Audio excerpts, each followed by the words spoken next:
ناظرین، ایران ایک بار پھر تاریخ کے ایک نازک موڑ پر کھڑا ہے۔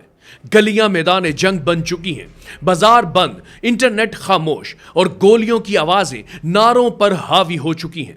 ایسے میں ایرانی سپریم لیڈر کا سخت پیغام سامنے آتا ہے۔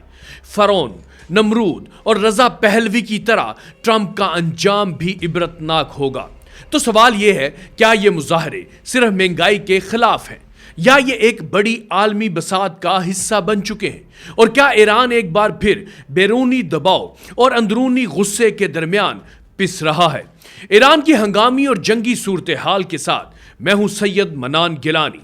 ناظرین، ایران میں احتجاج کا آغاز 28 دسمبر کو تہران کے بازاروں اور دکانوں سے ہوا۔ وجہ ایرانی ریال کی تاریخی گراوٹ، بڑھتی ہوئی مہنگائی اور عام شہری کی قوت خرید کا ختم ہو جانا۔ یہ احتجاج صرف چند بازاروں تک محدود نہ رہا، بلکہ دیکھتے ہی دیکھتے 100 سے زائد شہروں میں پھیل گیا۔ غیر ملکی انسانی حقوق کے اداروں کے مطابق یہ ایران کے حالیہ برسوں کے سب سے بڑے حکومت مخالف مظاہرے بن چکے ہیں۔ ناظرین، اب بات کرتے ہیں سب سے حساس پہلو کی، جانی نقصان۔ سرکاری سطح پر ہلاکتوں کی مکمل تصدیق نہیں، لیکن ایک رپورٹ کے مطابق 47 افراد ہلاک۔ امریکی جریدے ٹائم میگزین کے مطابق یہ تعداد 217 تک پہنچ چکی ہے۔ واشنگٹن ڈی سی کی ہیومن رائٹس ایجنسی کے مطابق کم از کم 63 افراد جاں بحق۔ تہران کے ایک ڈاکٹر نے دعویٰ کیا کہ صرف 6 ہسپتالوں میں 217 لاشیں لائی گئیں، جن میں زیادہ تر افراد گولی لگنے سے ہلاک ہوئے۔ ساتھ ہی تقریباً 2500 افراد گرفتار کیے جا چکے ہیں، جبکہ انٹرنیٹ سروس بار بار بند کی جا رہی ہے تاکہ معلومات باہر نہ جا سکیں۔ ناظرین، یہاں معاملہ صرف احتجاج تک محدود نہیں رہا۔ رپورٹس کے مطابق 26 بینک، 25 مساجد، 2 ہسپتال، 48 فائر ٹرکس، سرکاری عمارتیں اور پولیس اسٹیشنز کو نقصان پہنچایا گیا ہے۔ ایمبولینسوں پر حملے، بسوں اور شہری گاڑیوں کو نظر آتش کیا گیا۔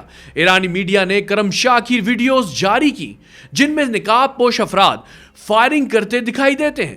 یہی وہ نقطہ ہے جہاں ایرانی قیادت احتجاج اور فساد میں فرق کی بات کرتی ہے۔ جمعہ کے خطاب میں آیت اللہ علی خامنائی نے واضح کیا کہ احتجاج عوام کا حق ہے، لیکن تحریب کاری ناقابل قبول ہے۔ امریکہ ایرانی خون سے اپنے ہاتھ رنگ چکا ہے۔ کچھ عناصر ٹرمپ کو خوش کرنے کے لیے ملک کو نقصان پہنچا رہے ہیں۔ انہوں نے فرعون، نمرود اور رضا پہلوی کی مثال دیتے ہوئے کہا، متکبر حکمران اپنے عروج میں ہی گرتے ہیں۔ ایرانی وزارت خارجہ نے اقوام متحدہ سے مطالبہ کیا کہ ریاستی خود مختاری میں مداخلت روکی جائے۔ پاکستان میں ایران کے سفیر نے بھی کہا، غیر ملکی حمایت یافتہ عناصر احتجاج کو تشدد میں بدلنے کی کوشش کر رہے ہیں، جبکہ ایرانی عوام کی اکثریت ریاست اور سیکیورٹی اداروں کے ساتھ کھڑی ہے۔ یہ بحران اب عالمی مسئلہ بن چکا ہے۔ فرانس، برطانیہ اور جرمنی نے مشترکہ بیان میں ایرانی سیکیورٹی فورسز کے تشدد پر تشویش ظاہر کی ہے۔ دوسری طرف ڈونلڈ ٹرمپ نے خبردار کیا کہ اگر مظاہرین کو قتل کیا گیا تو ایران کو سخت جواب دیا جائے گا۔ ٹرمپ کا دعویٰ ہے کہ ایرانی حکومت برسوں سے عوام پر ظلم کر رہی ہے اور اب عوام جواب دے رہے ہیں۔ لیکن سوال یہ ہے، جو شخص خود 12 روزہ جنگ میں ہزاروں ایرانیوں کی ہلاکت کا حوالہ دیتا ہے، وہ آج ہمدرد کیسے بن سکتا ہے؟